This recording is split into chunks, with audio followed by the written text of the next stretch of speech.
Hi, I'm Janice Brown. Today I will be sharing with you, I have my little data with me, so I'll be looking at that. I'll be sharing with you how I worked with a colleague to improve their classroom management, which was the issue that this particular colleague was having. And this happened over a 2 week period.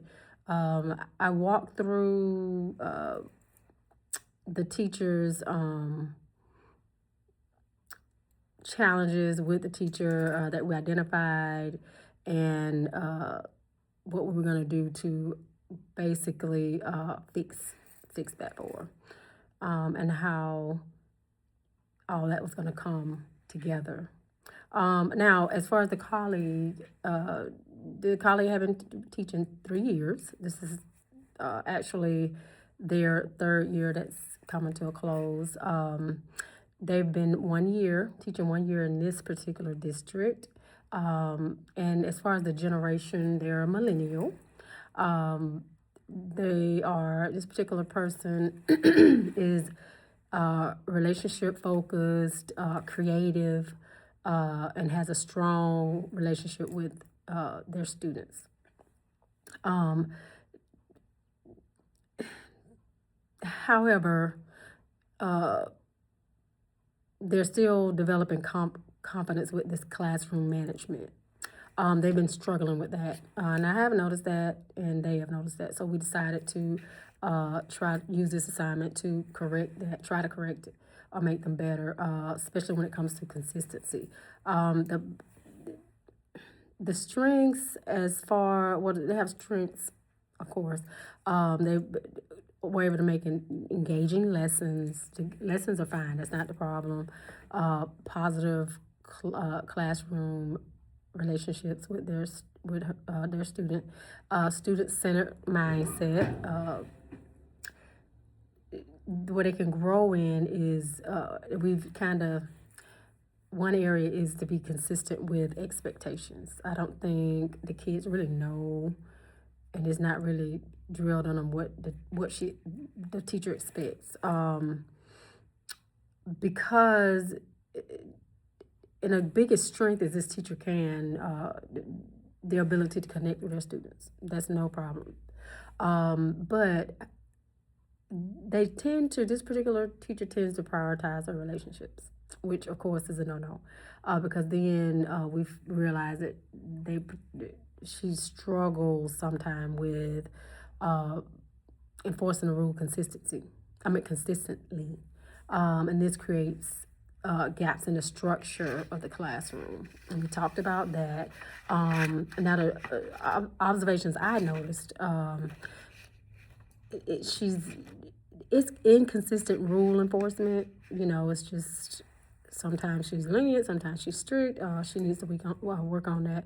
Weak transitions between activities, overuse of verbal warnings, because kids know and I did share this with her, if you all talk and no action, they know it.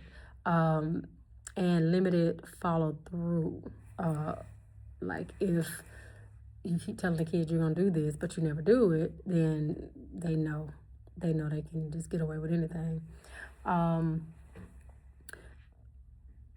And like I said, we talked about we talked about her weaknesses and her strengths, and now we had to focus on areas that she needs to improve in, which I mentioned before, clear expectations, structured routines. We talked about student accountability, consistent follow through. All of those are areas that I felt if she improved on, then that should alleviate itself. If she followed, my advice. So those are the 4 areas we kind of narrowed it down to that she need to work on. So she won't become overwhelmed, the teacher. We targeted manageable changes that could make an impact right then, the fastest, basically. And so we talked about that area. I conducted a classroom observation as a part of this. I use reflective questioning so she can kind of pretty much look at herself and what does she think. We set 2 goals.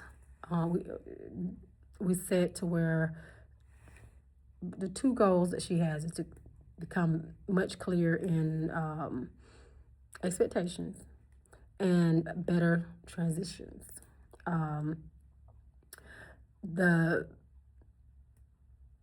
Instead of telling her what to fix, I asked, when I say reflective question, instead of telling her, okay, you need to, I asked her to help me identify her own challenges. Once, we got down to it and I told her what I observed, how do you think you could fix this?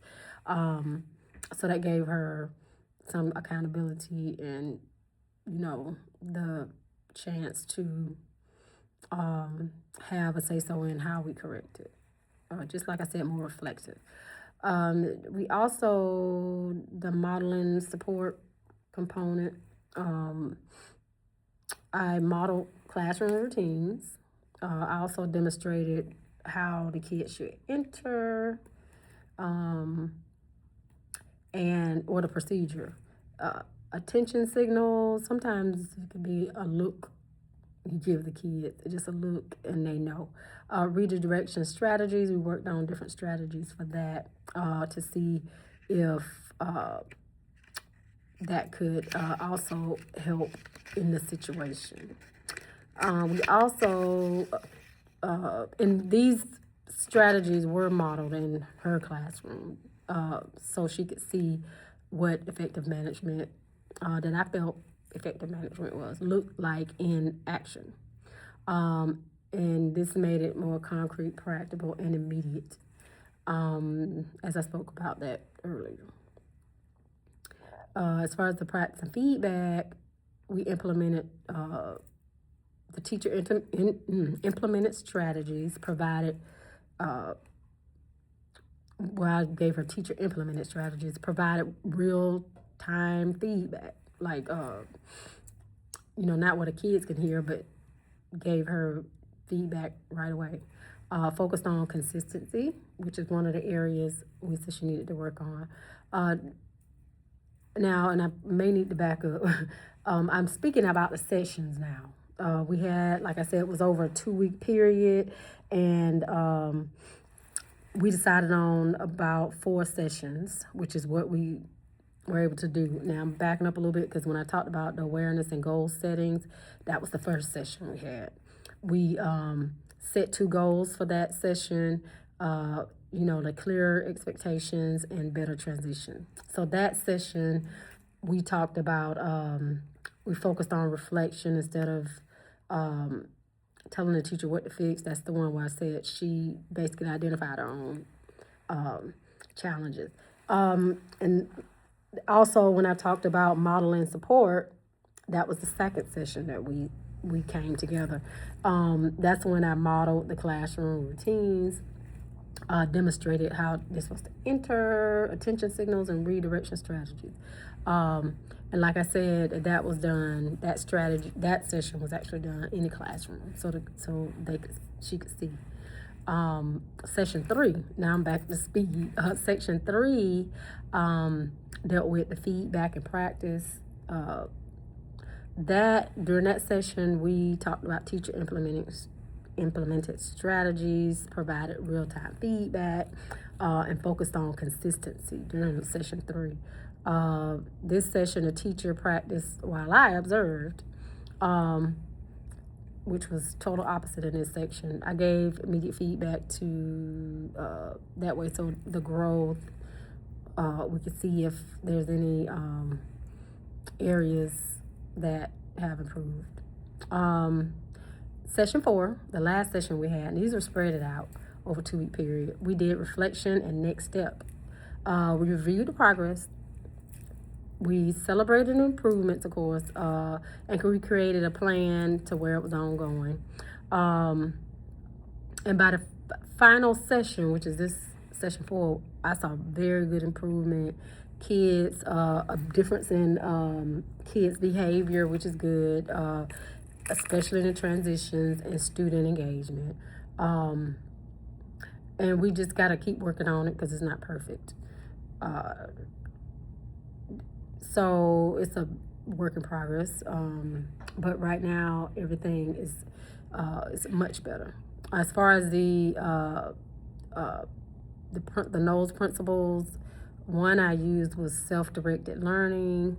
I used that, and what that was like when the teacher reflected on her own practice, and using the guided questions instead of directive. When I told her what we, instead of telling her what to do, I let her have her own opinion on that. So it's sort of reflective. I also used the principle, that was principle number one. I also used principle number two, which dealt with immediate relevance, strategies applied right away, direct connections to classroom needs. So my observed, well, that's the second that we used. My observed challenges, I'm sorry, I'm lying. So that's what we use for principle number two, strategies right away, direct connection to classroom rules. So everything we worked on was immediate. It was practice in the classroom, immediate feedback. This made the learning meaningful, like impactful, like it said for number two. So lastly, the results and impact improvements I observed were stronger transitions, increased student engagement, clearer expectations, and improved teacher confidence. I could see the confidence, beaming. I really can. And that led to more structured and productive classroom environment. And like I said, it's not perfect, but we're still work in progress. But it did improve enough to where she's more competent. And I think what helped with that was the fact that the modeling that helped a lot with in real time. It was small changes, and it's teacher leader is about guiding and support, and that's exactly what we accomplished. Thank you for your time. Thanks.